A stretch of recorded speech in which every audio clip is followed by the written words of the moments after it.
Dear Leader, it is with mixed emotions that I write to share important news with you. You are human. This may come as a surprise to some. After all, you have dedicated many years to demonstrating a willingness to go above and beyond, giving 110%, pursuing excellence, saying yes to every challenge, flirting with burnout, and generally striving for the impossible standard of perfection. While this is effective immediately, I understand there may be an adjustment period. During this transition, you can depend on your colleagues and friends for support. The picture-perfect leader has declined a formal send-off. However, I hope you will join me in thanking them for their efforts and wishing them all the best in their next endeavor. I'm excited to welcome your humanity to the team and encourage you to introduce yourself at your earliest convenience. The experience, wisdom, and authenticity your humanity brings to the role, along with the natural insecurities and messiness of daily life, will contribute greatly to our ongoing and future learning and success. I am confident that you will find working alongside your humanity a deeply satisfying endeavor and look forward to seeing you grow. With warmest regards, etc. This is the first in a series of Dear Leader memo-style LinkedIn posts I wrote a few years ago. I've dusted it off for today's episode of the Well-Led Podcast because I think it still manages to capture an important point, one that preoccupies our attention a great deal on this show. Leaders are human. It's inescapable and must be acknowledged and accounted for when we talk about leadership responsibilities. It's true for demonstrating care and for providing support, the essentials we explored in the first half of the year. Both involve balancing human and professional factors. While demonstrating care represents an essential leadership responsibility for interpersonal matters, providing support in order to achieve results sits in a space that is more or less transactional. Our newest focus area, choosing grace, balances these two, relationships and results. The skills involved allow you to address the reality of leading people. Because when we bring work and people together, we guarantee a chance of mistakes. Your effort and energy are not intended to be spent fixing people.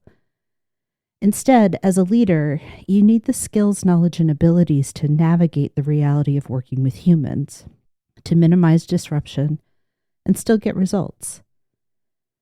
Choosing grace in leadership requires authenticity, creativity, and safety, embracing humanity, welcoming experimentation, and protecting your team. Today, I will sketch out a brief definition of choosing grace, and then delve into the nature and purpose of authenticity. We don't hear much about grace in the workplace. I, for one, think this is a shame. Grace is, in fact, a practical consideration for leaders.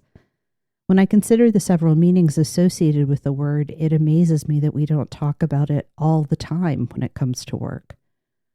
Whether we mean it as a short blessing, the offer of approval or mercy, or an ease of movement, there are lessons for leaders buried in this word.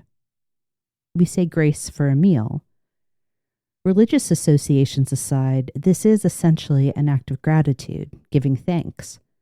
Leading well does not happen without expressing gratitude and recognition for the people on your team. We extend grace in the face of errors or wrongs. This is not unlike assuming good intent or withholding judgment. We'll talk about psychological safety in a few weeks, but I mention it here because it depends upon the presence of this type of grace. Without it, employees will operate in fear of punishment. We admire people who are graceful. This meaning brings visions of fluid dancers, delicate birds moving with speed and ease, the pleasantness of watching something or someone that charms us. And if we focus on this idea of ease or smoothness, we see a leadership responsibility present itself. One of the first duties of any leader is to remove barriers for their employees. This is an act of creating ease, an act of grace. Expressing gratitude, fostering goodwill, and even ensuring operational efficiency are all ways of choosing grace, and they each begin with authenticity. Our authentic selves are flawed, and still the only means we have to do work. Why does this matter for leaders? We don't need copies or fakes or substitutes. We need real, human, authentic people to come to work every day, accept leadership from human leaders, and do their best, trusting that leaders will understand mistakes and still work to support their success. Authentic leaders, humans who lead, are genuine, trustworthy, and aware. It shows up in choices, behaviors, relationships, and even attitudes to self.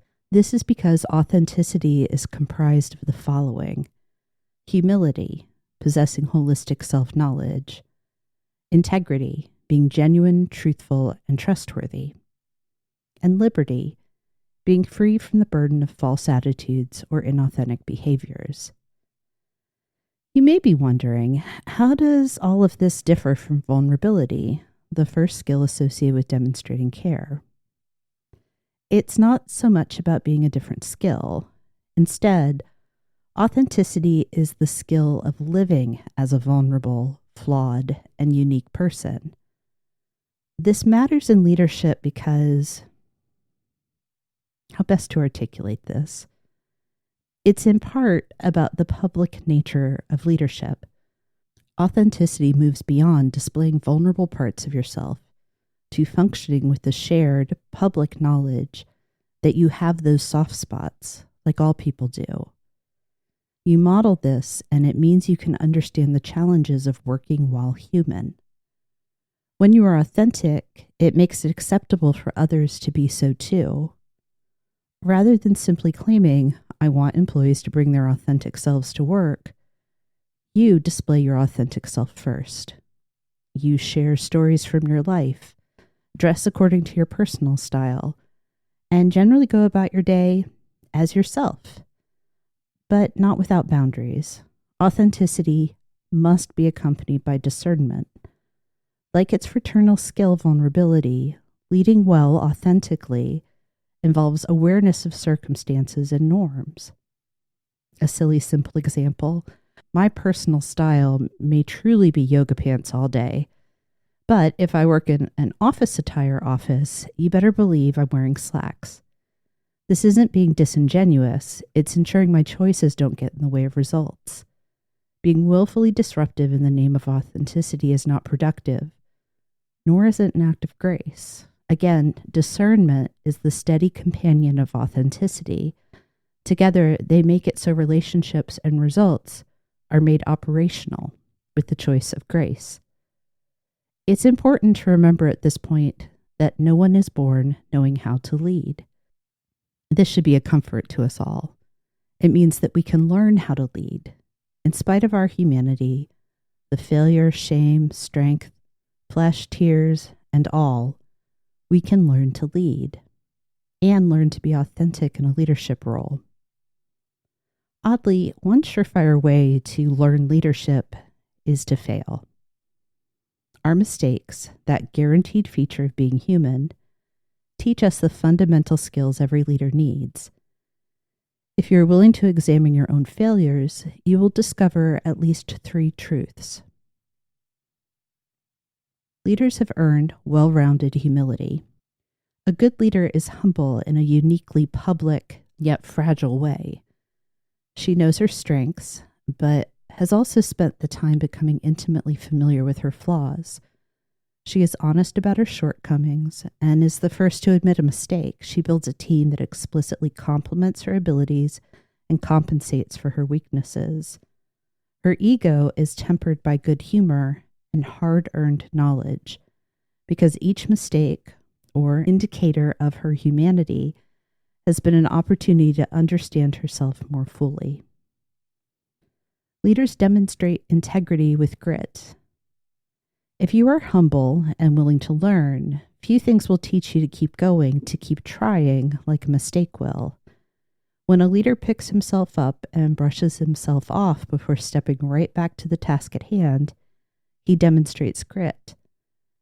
This is being able to start again, adapt, try another approach, and do what it takes to finish.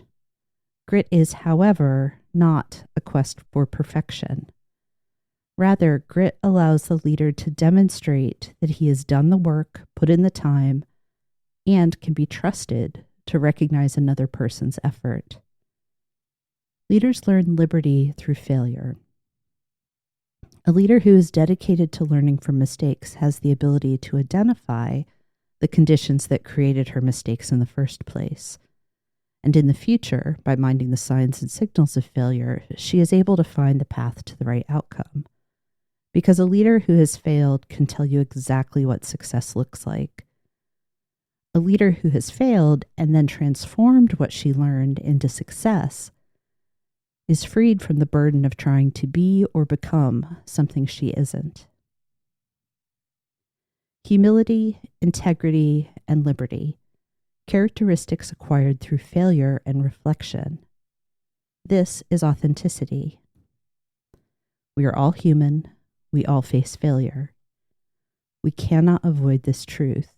Leaders distinguish themselves when they understand this. Our humanity is not a problem.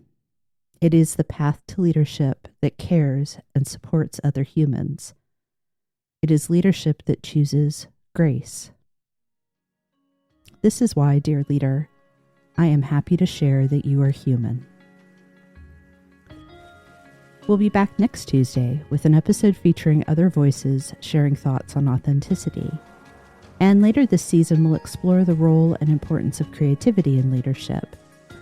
If you want updates on episodes, resources, and upcoming offerings for 123 Limited, you can join the newsletter at any time.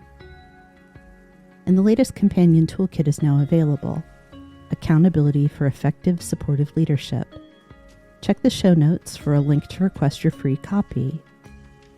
If this episode was useful, you can support the show by following or subscribing on your preferred podcast platform, or by sharing it with someone who's navigating similar leadership challenges. Thank you for listening.